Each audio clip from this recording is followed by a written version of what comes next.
Assalamualaikum warahmatullahi wabarakatuh. Perkenalkan, nama saya Mutia Zahra. Saya dari Fakultas Ilmu Sosial Ilmu Politik, Program Studi Kesejahteraan Sosial. Di sini saya akan menjelaskan tentang individu dan masyarakat.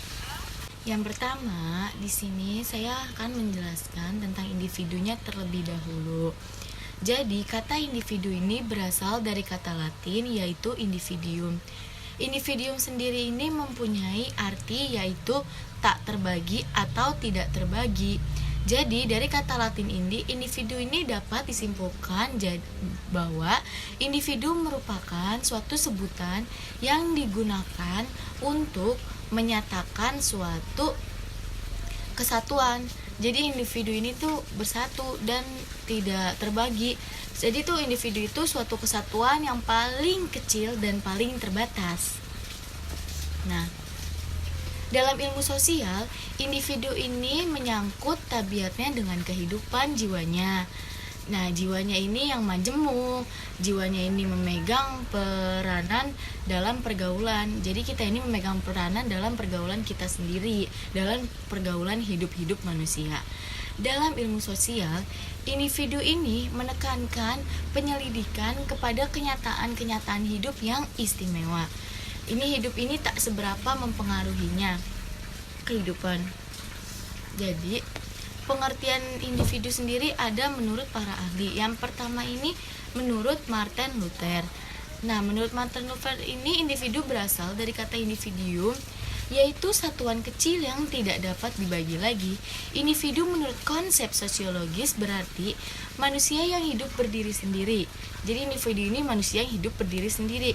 Individu sebagai makhluk ciptaan Tuhan di dalam dirinya ini, jadi dalam diri kita sendiri ini selalu dilengkapi oleh kelengkapan hidup yang meliputi raga, meliputi rasa, rasio, dan juga rukun.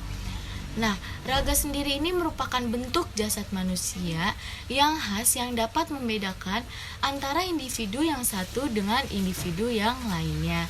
Sekalipun dengan hakikatnya yang sama, tetapi ia pasti memiliki perbedaan. Yang kedua ini rasa. Rasa merupakan perasaan manusia yang dapat menangkap objek gerakan dari benda-benda yang ada di alam semesta ini, atau perasaan yang menyangkut dengan keindahan. Rasio atau akal pikiran merupakan kelengkapan manusia untuk mengembangkan dirinya untuk mengatasi segala sesuatu yang diperlukan dalam diri manusia ini. Nah, rasio sendiri merupakan alat untuk mencerna apa yang diterima oleh panca indera. Rukun atau pergaulan hidup merupakan bentuk sosialisasi dengan manusia-manusia lain. Nah, karena manusia ini makhluk sosial, jadi manusia hidup berdampingan satu sama lainnya secara harmonis, secara damai, dan saling melengkapi. Rukun inilah yang dapat membantu manusia untuk membentuk suatu kelompok sosial yang sering juga disebut masyarakat. Ada faktor-faktor yang mempengaruhi tingkah laku individu. Ada faktor intern dan juga ada faktor ekstern. Faktor intern sendiri meliputi faktor-faktor biologis, psikologis, sedangkan faktor ekstern ini mencakup faktor-faktor lingkungan fisik dan lingkungan sosial. Faktor biologi sendiri mempunyai pengertian yaitu faktor yang ada hubungannya dengan jasmani seseorang, sedangkan faktor psikologis berkaitan dengan rohaniah seseorang. Lingkungan fisik yaitu berkaitan dengan lingkungan tempat kita berada atau tempat individu-individu tersebut ini berada. Adapun lingkungan sosial yaitu menyangkut lingkungan tempat ia berhubungan sosial, yaitu menyangkut hubungan dia berhubungan dengan masyarakat yang ada di sekelilingnya. Yang kedua, menurut Vinia Augustia, merupakan suatu sebutan yang dapat dipakai untuk menyatakan suatu kesatuan yang paling kecil dan paling terbatas. Yang ketiga ini ada manusia selaku individu. Nah, individu sendiri kan adalah seseorang atau manusia yang secara utuh. Nah, utuh di sini ini diartikan sebagai suatu sifat yang tidak dapat dibagi-bagi karena ia merupakan bagian terkecil. Nah, individu ini merupakan satu kesatuan antara jasmania dan rohania yang melekat pada dirinya seseorang. Nah, setiap individu ini mempunyai ciri khas yang berbeda-beda dengan individu lainnya. Jadi, kita ini mempunyai ciri khas yang berbeda-beda dengan teman kita, seperti bentuk fisik kita, kecerdasan, bakat, keinginan, perasaan, dan memiliki tingkat pemahaman atau arti tersendiri terhadap suatu objek. Jadi individu ini adalah kondisi internal dari seseorang manusia yang berfungsi sebagai subjek. Jadi kita sendiri ini sebagai manusia ini berfungsi sebagai subjek. Manusia selaku individu ini mempunyai 3 naluri. Naluri yang pertama yaitu naluri mempertahankan kelangsungan hidup.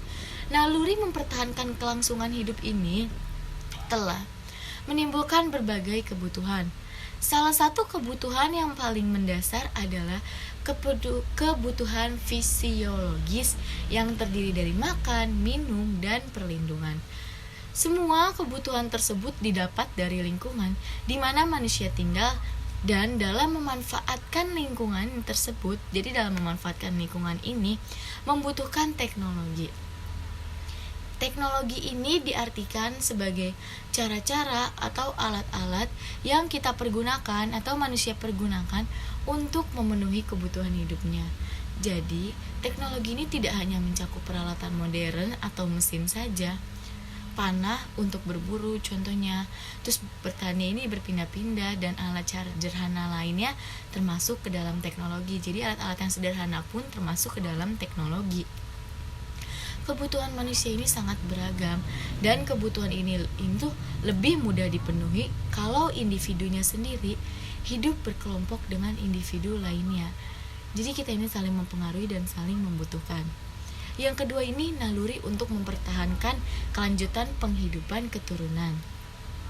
Naluri untuk mempertahankan keturunan ini menuntut adanya kebutuhan akan rasa aman atau safety need, baik dari gangguan cuaca yang tidak nyaman atau perubahan cuaca, terus dari binatang liar atau dari manusia lain. Pakaian yang dibuat dari berbagai jenis bahan dan model ini disesuaikan dengan kondisi cuacanya. Contohnya ini perumahan dengan bermacam-macam bahan dan juga bentuk. Pada dasarnya adalah usaha untuk memperoleh rasa aman dari berbagai gangguan. Nah, di sini itu ada juga keanekaragaman bahan dan model yang dipergunakannya ini sangat tergantung pada lingkungannya. Contohnya ini seperti rumah-rumah di daerah tropis, umumnya ini dibuat dari kayu, dari bambu, dengan model atapnya itu yang berbentuk segitiga kerucut, dan seringkali ini di bawahnya ini tidak langsung menyentuh tanah, tetapi bertonggak atau berkolong. Contohnya kayak rumahnya Upin Ipin. Nah, di iklim sedang ini di rumahnya ini banyak dibangun dari bata, dari tanah, atapnya sendiri datar. Sedangkan di daerah dingin, orang Eskimo ini membuat rumah dari es dengan bentuknya yang bulat saja. Semua itu tergantung pada cuaca dan bahan mentah yang ada di lingkungannya itu. Jadi tergantung faktor lingkungannya juga. Perkawinan ini selain untuk memenuhi kebutuhan biologis manusia, perkawinan juga merupakan cerminan dari adanya ketergantungan individu terhadap individu lain. Jadi kita ini bergantung terhadap individu lain, dan adanya juga naluri untuk meneruskan keturunan. Yang ketiga ini kita ada naluri ingin tahu dan mencari kepuasan. Nah, setiap manusia ini mempunyai naluri ingin tahu tentang sesuatu yang ada di sekitar. Jadi kita ini selalu ingin tahu terhadap apa yang ada di sekitar kita ini, baik itu untuk lingkungan alam maupun lingkungan manusia lainnya. Ada perbedaan alamnya seperti daratan, seperti perbukitan, seperti pegunungan. Nah, perbedaan penyebaran tumbuhan dan hewan ini ada perbedaan fisik. Manusia ini seperti ada yang berkulit hitam, berkulit putih, berkulit sawo matang. Manusia ada yang berbadan jangkung, berbadan pendek, dan sebagainya. Nah, perbedaan manusia ini seperti dalam hal cara makan, ada yang pakai tangan. Kan kalau kita ini kan ada yang gampang pakai tangan, atau juga ada yang harus pakai garpu, bahkan ada juga yang pakai pisau. Perbedaan dalam berpakaian, dalam bermata pencaharian, dan juga bentuk rumah dan sebagainya. Semua itu mendorong manusia untuk mencari tahu. Pertanyaan yang sering terjadi ada apa, mengapa, bagaimana, dan siapa ini telah melahirkan sistem pengetahuan yang kemudian disusun menjadi sistematis melalui aturan-aturan tertentu, sehingga melahirkan ilmu pengetahuan. Nah, ilmu pengetahuan ini pada dasarnya atau pada awalnya ini untuk memenuhi kebutuhan spiritual atau batin manusia. Sedangkan penerapan ilmu dalam membentuk cara dan alat untuk memenuhi kebutuhan hidup manusia disebut juga dengan teknologi. Jadi, teknologi ini adalah berbagai cara atau alat untuk memenuhi kebutuhan material manusia. Jadi, keduanya ini tidak dapat dipisahkan untuk menunjang dan memenuhi kebutuhan manusia, baik selaku individu maupun masyarakat. Ilmu pengetahuan dan teknologi yang dimiliki individu ini tidak seluruhnya hasil dari pengalaman sendiri. Jadi, ilmu itu tidak seluruhnya berhasil dari pengalaman sendiri, tetapi juga lebih banyak belajar dari orang lain dan meniru orang lain. Karena itu, dalam memenuhi naluri ingin tahu dan mencari kepuasan, tidak dapat dipisahkan dari kehidupan berkelompok. Kita ini harus selalu berhidup berkelompok. Yang C ini manusia selaku makhluk sosial. Manusia sendiri kan adalah makhluk yang tidak dapat menyesuaikan diri dengan lingkungannya. Jadi tidak dapat segera menyesuaikan diri pada lingkungannya. Jadi sejak kita masa bayi ini, manusia ini tergantung kepada individu lain. Kita kan bayi nggak bisa langsung gimana-gimana kan. Kita belajar berjalan, belajar makan, belajar berpakaian, belajar membaca, belajar membuat sesuatu dan sebagainya ini. Kita memerlukan bantuan orang lain, kita membutuhkan bantuan orang tua kita atau keluarga kita atau guru-guru. Nah, menurut Malinowski, salah satu tokoh ilmu antropologi dari Polandia, ia menyatakan bahwa ketergantungan individu terhadap individu lain dalam kelompoknya dapat terlihat dari usaha-usaha manusia dalam memenuhi kebutuhan biologis dan kebutuhan sosialnya yang dilakukan melalui perantaraan kebudayaan. Nah, jadi rasa aman ini secara khusus tergantung kepada adanya sistem perlindungan dalam rumah, dalam pakaian, dan juga dalam peralatan. Perlindungan sendiri ini secara umum dalam pengertian gangguan atau kelompok lain akan lebih mudah diwujudkan kalau manusia berkelompok. Jadi kita ini tuh dapat mudah mewujudkan sesuatu kalau kita itu berkelompok. Untuk menghasilkan keamanan dan kenyamanan hidup berkelompok ini diciptakan aturan-aturan dan kontrol-kontrol sosial tentang apa yang boleh dan yang tidak boleh dilakukan oleh setiap anggota kelompok. Nah, selain itu, ditentukan pula siapa yang berhak mengatur kehidupan kelompok untuk tercapainya tujuan-tujuan bersama. Jadi dalam kelompok ini ada yang mengatur untuk mencapai tujuan bersama. Nah, sekarang ini kita bahas masyarakat.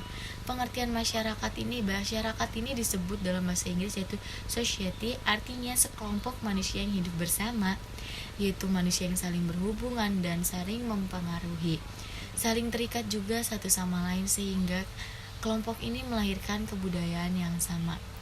Pengertian sekelompok manusia ini di sini tidak mempunyai batas yang jelas harus beberapa orang, tetapi jumlahnya ini minimal 2 orang. Jadi masyarakat ini minimal 2 orang. Anderson dan Parker menyebutkan bahwa masyarakat ini ada sejumlah orang. Masyarakat ini tinggal dalam suatu daerah tertentu. Masyarakat ini mengadakan hubungan satu sama lain. Masyarakat ini saling terikat antara satu sama lainnya karena masyarakat ini mempunyai kepentingan yang sama. Dan masyarakat ini merupakan satu kesatuan sehingga mereka ini mempunyai perasaan solidaritas. Nah, masyarakat ini juga saling ketergantungan antara individu yang satu dengan individu yang lainnya. Masyarakat juga merupakan suatu sistem yang diatur oleh norma-norma atau aturan-aturan tertentu. Dan masyarakat ini pun menghasilkan kebudayaan yang baru. Jadi, dari semua ini kita simpulkan bahwa individu dan masyarakat ini mempunyai hubungan satu sama lain. Dimana kita sebagai individu tidak bisa hidup sendiri, kita membutuhkan orang lain dan kita ini sudah termasuk masyarakat jika kita ada dan kita berhubungan antara yang satu dengan yang lainnya. Dengan minimal 2 orang kita disebut dengan masyarakat. Ya, cukup sekian penjelasan dari saya, kurang lebihnya mohon maaf. Wassalamualaikum warahmatullahi wabarakatuh.